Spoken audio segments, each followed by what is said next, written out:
Hello students, welcome back to your own channel well read. तो आज मैं the Tempest के एक्ट 1 सीन 1 की समरी का एक्सप्लेनेशन लेके आई हूँ आप लोगों के लिए।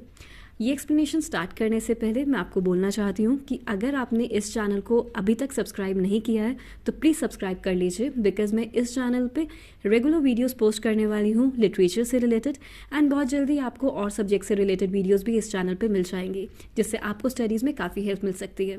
तो अब स्टार्ट करते हैं एक्सप्लेनेशन एक्ट 1 सीन 1 का।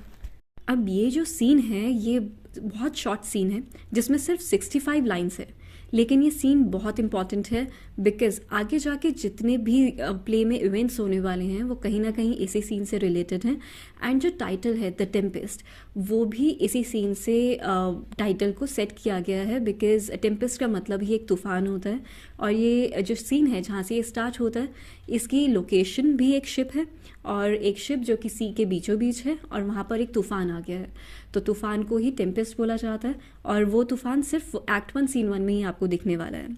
उसके बाद ये जो शिप है इसमें काफ़ी सारे रॉयल पैसेंजर्स हैं।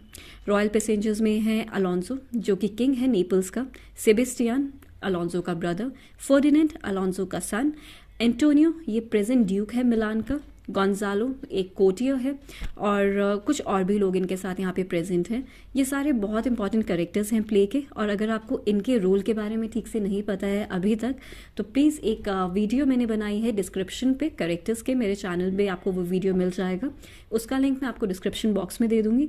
अगर आप वो वीडियो देख लेते हैं तो आपको बहुत ईजिली सबका रोल पता चल जाएगा, कैरेक्टर्स का डिस्क्रिप्शन पता चल जाएगा, इनफैक्ट लर्न हो जाएगा बिकॉज बहुत सिंपल लैंग्वेज में वहाँ पे समझाया गया है। एंड इनफैक्ट वो जो वीडियो है आपको इंग्लिश एंड हिंदी दोनों में अवेलेबल हो जाएगी। अब चलिए वापस पॉइंट पे चलते हैं। ये एक शिप है जहाँ पर कि वो शिप एक फियर्स सी स्टॉर्म के बीचों बीच है, और यहाँ पर एक तूफान चल रहा है। कैप्टन है शिप का, उसकी एंट्री होती है, वो बोट्सवेन को यहाँ पर बोलता है कि स्टॉर्म से हम लोगों को फाइट करना पड़ेगा, और बहुत बोल्ड तरीके से, बिकॉज ये स्टॉर्म जो है वो काफ़ी तेज़ है और हो सकता है कि हम सब लोग डूब जाएं। तो इसीलिए स्टॉर्म से लड़ने के लिए वो बोट्सवेन को कुछ ऑर्डर्स देने आता है, उसको कुछ इंस्ट्रक्शंस देता है। अब बोट्सवेन कौन है? बोट्सवेन एक ऐसा पर्सन है जो कि सबॉर्डिनेट है कैप्टन से, शिप का जो कैप्टन है उससे तो सबॉर्डिनेट है, लेकिन ये भी एक ऑफिसर ही माना जाता है। इसके नीचे बाकी सेलर्स काम करते हैं बोट्सवेन के।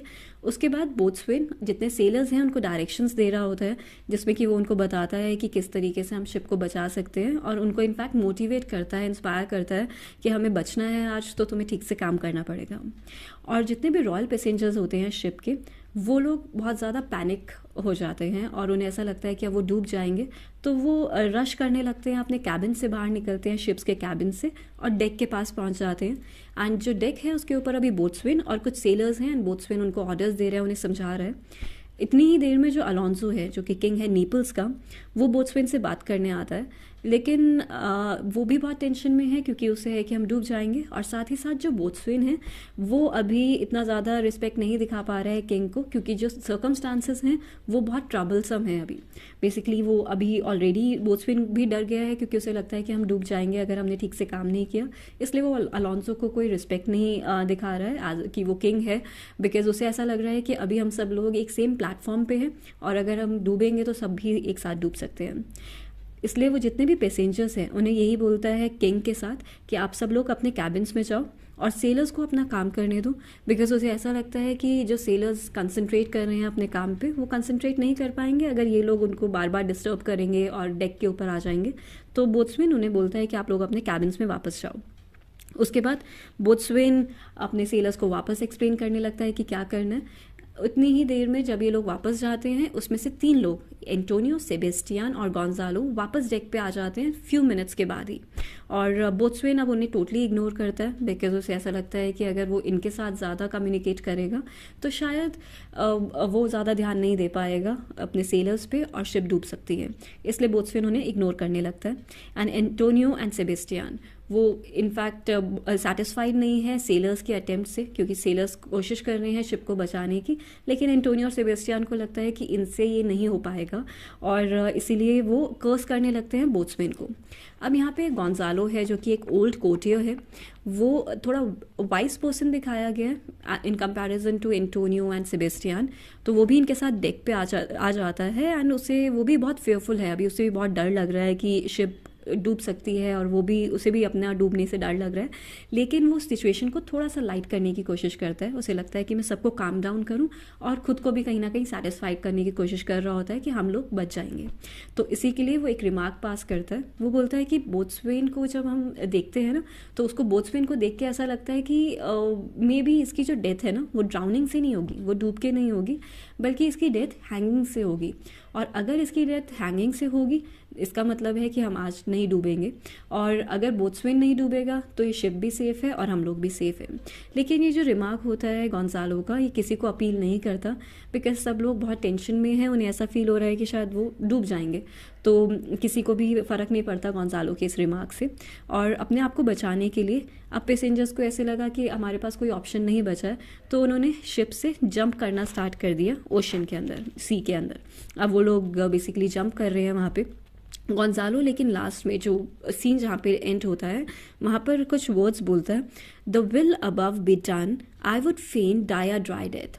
अब यहाँ पर गोंजालो बोलता है कि इसका मतलब है कि जितना भी हेवनली पावर्स हैं, जैसे कि गॉड हो गए, एंजल्स हो गए, कोई भी पावर प्रिवेल हो यहाँ पर, और मैं चाहता हूँ कि मेरी डेथ तो ड्राई लैंड पे ही हो, तो कोई भी हेवनली पावर काश हमारी हेल्प करने आ जाए। इससे हमें लास्ट में दिखता है कि थोड़ा बहुत होप तो है उनके अंदर भी सर्वाइवल का, कि वो बच जाएंगे। और यहाँ पर थोड़ा होप है सर्वाइवल का, इसलिए किंग अलोंसो और उसका जो सन है फर्डिनेंड, वो गॉड से प्रे करने लगते हैं कि हमें बचा लिया जाए, और वो अपनी सेफ्टी के लिए प्रे करते हैं। अब ये जो सीन है इसमें आपको दिख रहा होगा कि ये फुल ऑफ सस्पेंस क्रिएट कर रहा है, बिकॉज यहाँ पे अनसर्टिनिटी है, हमें समझ नहीं आ रहा है कि पैसेंजर्स बचेंगे कि नहीं शिप में, बिकॉज तूफान ऐसा है और वहाँ पर एक ऐसी सिचुएशन क्रिएट हो गई है कि सब लोग पैनिक हो चुके हैं और उन्हें ऐसा लग रहा है कि शायद अगर वो सी में जंप करेंगे तो बच जाएंगे, लेकिन अगर वो शिप पे रहेंगे तो मर सकते हैं। तो ये सीन एक एटमॉस्फेयर क्रिएट कर रहा है डेंजर का, डिस्ट्रेस का, टेंशन का। तो बेसिकली यही इस सीन में बताया गया है और हम लोगों को बीच में सस्पेंस पे छोड़ दिया है कि नेक्स्ट सीन में क्या होगा। तो यही एक समरी है जो कि समरी और एक्सप्लेनेशन था एक्ट 1 सीन 1 का। इसके बाद मैं बहुत ही जल्दी आप लोगों के लिए एक्ट 1 सीन 1 का लाइन वाइज एक्सप्लेनेशन लेके आऊँगी, जिसमें आपको बहुत अच्छी तरीके से सब कुछ क्लियर हो जाएगा, हर एक पर्सन का डायलॉग जो उसमें उसने बोला है, बिकॉज वहीं से उसी के बेसिस पे आपके पास कहीं ना कहीं क्वेश्चंस आने वाले हैं। लेकिन ये समरी ऐसे ही क्लियर हो गया। I just hope that you guys like the video. अगर आप लोगों का कोई भी क्वेश्चन या सजेशन है वीडियो से रिलेटेड तो प्लीज़ उसे कमेंट बॉक्स में ड्रॉप कर दीजिएगा। एंड एक और चीज़, ये जो सेम वीडियो है ये आपको इंग्लिश में भी अवेलेबल है इसी चैनल पे, उसका लिंक मैं आपको डिस्क्रिप्शन बॉक्स में प्रोवाइड कर दूंगी। तो अगर कोई ज़्यादा कंफर्टेबल है कि उसे ये एक्सप्लेनेशन इंग्लिश में पढ़ना है तो वो इंग्लिश वीडियो भी देख सकता है। और अब मैं आपका और ज़्यादा टाइम नहीं लूँगी। I am signing off and stay tuned. Don't forget to like, share and subscribe your own channel will read.